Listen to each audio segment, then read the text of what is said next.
I spoke earlier to the ACTU President Michele O'Neil on the 4-day working week. So what we're saying about shorter working hours without loss of pay is that it's actually good for workers as well as good for businesses. And we know this because it's not a new idea. It's been trialled here in Australia and also around the world. And consistently, all the independent studies into it show you that it's really good for working people and for businesses. And it's good for a few reasons. It's good because workers' performance improve. They're healthier. They're more likely to stay in the job. They're less likely to get burnt out. And from companies' perspective, they're more productive in the time that they're there.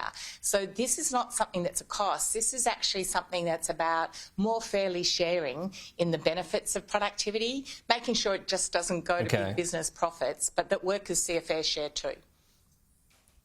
When you say studies, so the ones I've seen, they've asked employees at the end of the exercise about their happiness and also about their productivity. No. If you ask an employee who's enjoying a 4-day working week, they're going to say that, yes, they're more productive, aren't they? Actually, the study in Australia of 10 businesses where there was a review of how the 4-day week went, it was the employers that 70% of them reported improvements in productivity. So that was the view of the managers and employers, not the workers. Okay, in some of those at least. There have been other studies where it's the employees reporting it. When you say improvements, is that necessarily going to make up for the fact you've got 20% fewer hours and the various disruption that could cause?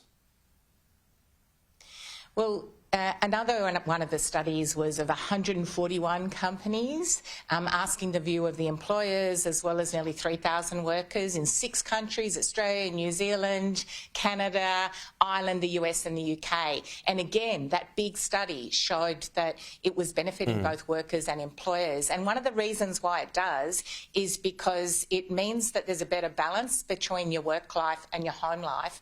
And also it recognises that if you're working shorter hours, but you're organising work better, you're more productive in the time that you're there. You work more effectively. And we all know that. You know that the longer hours you work, the less productive you get as those hours go on and on. You mentioned that the report, I believe it's called Nature Human Behaviour, 3,000 employees across 141 organisations. That asks employees about their productivity. So that doesn't measure, does it, actual productivity gain and whether that loss of hours is made up for by increased productivity? Yeah, so it's one of multiple reports we're relying on. The other ones that, for example, looking at what's been happening in the UK, where there's been 200 companies that have now moved off a trial into permanent 4-day weeks. And they've moved off the trial into doing that permanently because the companies have made a decision that they're seeing the productivity improvements as well as the benefits for workers. And Tom, one of the things we've got to remember about this is that people talk about the need to improve productivity, but many businesses don't like, or their employer groups don't like to talk about the fact that that's not being fairly shared with workers. In Australia in the last 25 years, we've seen this disconnect between productivity growth and wages. And if workers were getting wage increases that match the productivity growth, we'd on average be $350 a week better off. This particular change, this is all to the workers. I mean, you're asking business to take on the risk and hope that productivity improves, but up front, giving workers a whole day off. No, we're not saying that at all. We're actually, yeah. We're saying a couple of things. We're saying that different industries and sectors will manage this in different ways, and the best way to organise it is to negotiate it and have that negotiated between workers and their unions and employers. So what works in an office setting where people might generally work 9 to 5, Monday to Friday, is not going to work in the same way for people that work in healthcare where they're needing to have rosters and shifts that are 24/7. There's a Bunnings trial in Australia, but it's the same number of hours. Isn't that going to be the reality for retail, for hospitality, for factories? That they can't just be more productive.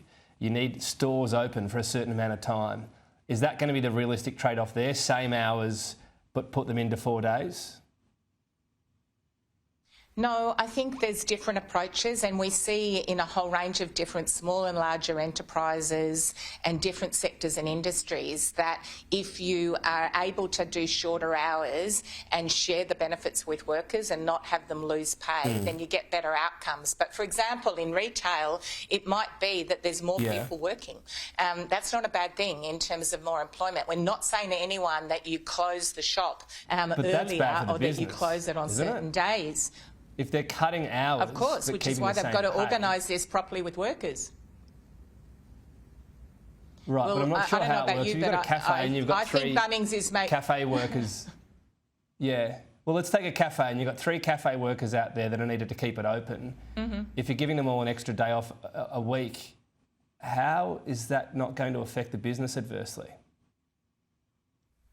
Well, because working out how to get the rosters right and the shifts right so you cover the hours of work that the business wants to be open and give workers more balance in their life is something in that situation which should be negotiated with the workers and the employer to get it right. So we're not saying this is one size fits all. We're saying a fair approach to improving productivity and making sure that we've got more of a balance in our life, which means workers are working better, is one where you negotiate it to get it right by the workplace and by the sector.